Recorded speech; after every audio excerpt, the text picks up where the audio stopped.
totalitas Jay Itzes dikagumi. Martin Paes tampil menggila. Bintang muda Brazil bergabung. Federasi Sepak Bola Vietnam belak-belakan. Pelatih timnas Thailand sanjung timnas Coach Sintayong. Pelatih baru timnas Vietnam mulai panas dingin. Jesus Casas kena kritik jelang melawan timnas. Simak informasi selengkapnya sebagai berikut.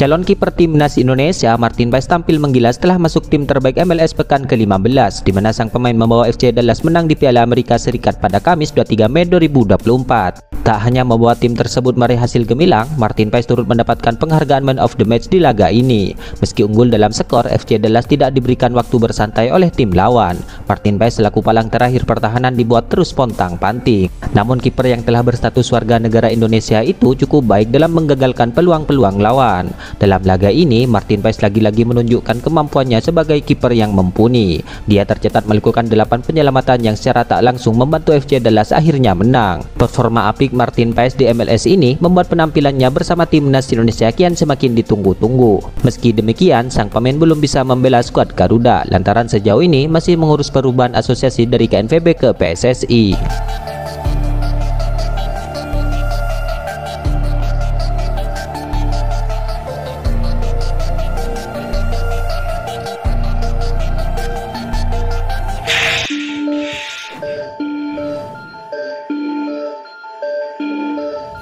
Loyalitas pemain keturunan yaitu Jay Itzes untuk timnas Indonesia sepertinya tak usah diragukan lagi, di mana Jay Itzes mengakui siap andai dimainkan sebagai kiper di skuad Garuda. Ya, Jay Itzes belum lama ini menyandang status sebagai warga negara Indonesia meski memiliki darah keturunan. Akan tetapi sang pemain begitu cinta dengan tanah air terutama di tim nasional. Ya, Jay Itzes resmi melakukan debut bersama timnas Indonesia saat melawan Vietnam bulan Maret lalu di GBK. Jay Itzes menjadi kekuatan baru di timnas Indonesia yang bisa diandalkan. Pemain 23 tahun itu mengaku akan terus berusaha membantu timnas Indonesia menjadi lebih baik. Bahkan ia tidak keberatan andai dimainkan sebagai kiper. Padahal posisi aslinya sang pemain adalah sebagai bek. Bagi saya pribadi, saya hanya ingin membantu tim dengan cara apa saja yang memungkinkan, kata Jay Itzes dilansir dari FIFA Kamis 23 Mei 2024. Jika saya misalnya harus bermain sebagai kiper atau striker, itu tidak masalah. Anda tahu saya cuma mau membantu tim dan kami punya pekerjaan yang harus diselesaikan, tegas Jay Itzes.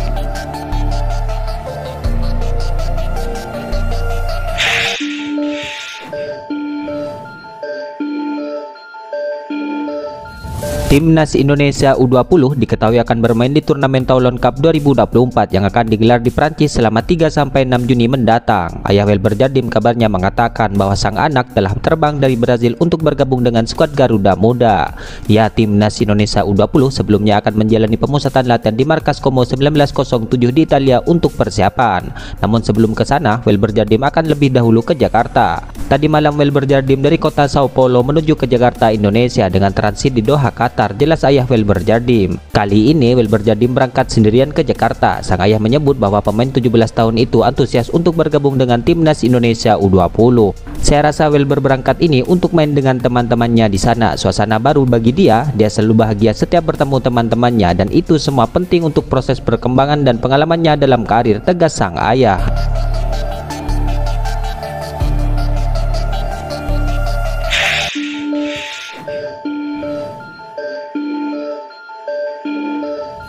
Pemilihan pemain tim Nasira untuk menghadapi timnas Indonesia dan Vietnam kabarnya mendapatkan kritikan pedas. Ya, diketahui pelatih tim Nasira yaitu Jesus Casas sudah menetapkan 26 nama yang akan dibawa ke Jakarta. Sederet nama pengasuhan tim Nasira ada dalam daftar tersebut. Hanya saja ada satu nama yang membuat Jesus Casas dicecar oleh salah satu pelatih lokal yaitu Sad Hafiz. Ketiadaan gelandang Hasan Abdul Karim membuat Hafiz kian gundah. Absennya pemain bintang klub Al Zawra, Hasan Abdul Karim, mengejutkan buat saya. Pemain ini menunjukkan kemampuan terbaik saat ini dan pengaruhnya sama seperti Ali Jazim, terang Hafiz kepada Win-Win. Tidak memanggil Hasan ke timnas Irak bisa saja membunuh talentanya dan akan membawa kita ke masa sebelum Piala Asia. Saya menilai ketiadaan namanya akan berdampak negatif pada levelnya dan dia harus diperlakukan secara adil dengan memanggilnya ke timnas Irak, tegasnya lagi. Ya, Abdul Karim adalah pemain sayap yang bisa bermain di sisi kanan dan sisi kiri. Pada posisi yang sama, Jesus Casas memiliki sejumlah pemain seperti Jassim DKK.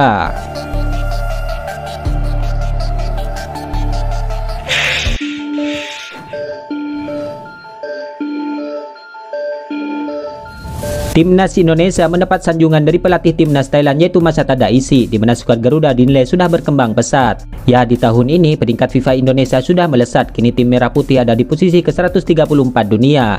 Selain itu, timnas Indonesia baru saja mencetak sejarah dengan lolos ke babak gugur Piala Asia 2023. Timnas Indonesia U23 juga lolos ke semifinal Piala Asia U23 2024 sebagai tim debutan. Dalam hal ini, kiprah timnas Indonesia diamati oleh Isi. Dia pun tak ragu menyebutkan bahwa tim asuhan coach Sintayong sudah mencapai level terbaru. Mereka sudah banyak perkembangan akhir-akhir ini. Saya pikir tim ini sudah mencapai level baru dan akan terus berkembang tanpa kenal lelah, kata Isi seperti dikabarkan oleh media asal Vietnam yaitu Soha VN. Ya, timnas Indonesia berpotensi besar untuk lolos ke babak ketiga kualifikasi Piala Dunia 2026. Rizky Ridho dan kolega tinggal membutuhkan 3 poin lagi saat nanti melawan Irak dan Filipina. Di Piala ASEAN 2024, timnas Indonesia juga masuk di grup B, di mana di grup tersebut terdiri dari timnas Vietnam, Myanmar, Filipina, dan Laos yang akan menjadi saingan timnas Indonesia untuk lolos ke semifinal.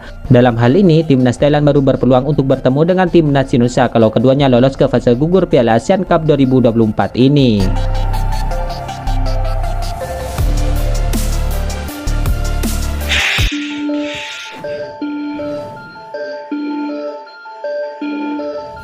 Pelatih timnas Vietnam Kim Sang-sik kabarnya tak gentar segrup dengan timnas Indonesia dalam persaingan Piala ASEAN Cup 2024 ini. Bagi Kim Sang-sik, tergabung di grup A atau B sama saja. Target timnas Vietnam sama sekali tidak berubah, yakni menjuari turnamen. Karenanya timnas Indonesia akan dihempaskan. Memenangkan kejuaraan selalu menjadi tujuan saya di setiap turnamen. Saya tahu banyak lawan yang kuat dan tidak mudah untuk mengalahkan tim manapun, kata Kim Sang-sik.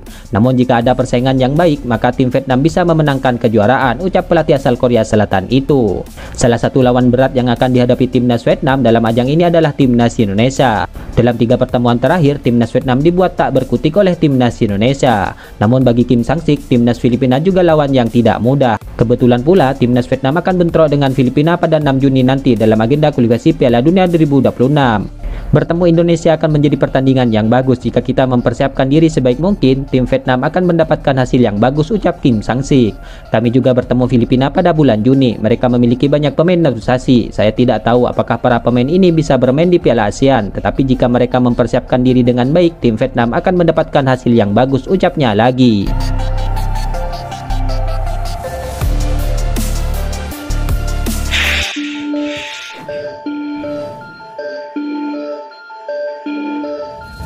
Wakil Presiden Federasi Sepak Bola Vietnam, Tran Anh Tu, kabarnya mengakui kalau banyak masyarakat Vietnam yang tidak ingin melihat timnas Vietnam satu grup dengan timnas Indonesia di Piala ASEAN 2024. Secara psikologis banyak orang yang memang ingin tim Vietnam berbeda grup dengan timnas Indonesia, ucap Tran Anh Tu dikutip dari Soha VN. Ya, timnas Indonesia kembali harus bertemu dengan timnas Vietnam di turnamen bergengsi ini. Di Piala ASEAN ini, timnas Indonesia dan Vietnam berada di grup B bersama Filipina, Myanmar, dan Laos. 3 kekalahan beruntun dari Indonesia membuat masyarakat Vietnam berharap timnas Vietnam tidak satu grup lagi dengan tim Merah Putih. Namun Tran Anh Tu mengatakan satu grup dengan Indonesia atau tidak, Piala ASEAN 2024 ini akan berlangsung sengit. Pasalnya di grup A situasinya juga sengit dengan berisikan Thailand, Malaysia, Singapura, Kamboja, dan pemenang playoff Brunei versus Timor Leste. Bagi saya kedua grup sebenarnya sama saja, entah kita satu grup Indonesia atau tidak, yang terpenting tetap mencapai tujuan yakni lolos semifinal, kata Tran Anh Tu. Selain itu, Tran Anh Tu menyebut bahwa jadwal fase grup Piala ASEAN Cup 2024 ini cukup menguntungkan tim asuhan Kim Sang-sik. Dengan hasil ini, tim Vietnam akan bermain di kandang sendiri melawan Indonesia yang merupakan suatu keuntungan. Kami berambisi melaju sejauh mungkin, namun kami harus perlahan. Pertama mencapai semifinal, kemudian berjuang bersaing di babak final, ucap Tran Anh Tu. Itulah ulasan terkini hangat dan menarik seputar tim Merah Putih yang dapat kami sajikan hari ini. Jangan lupa dukung terus tim Merah Putih di channel ini dan salam olahraga.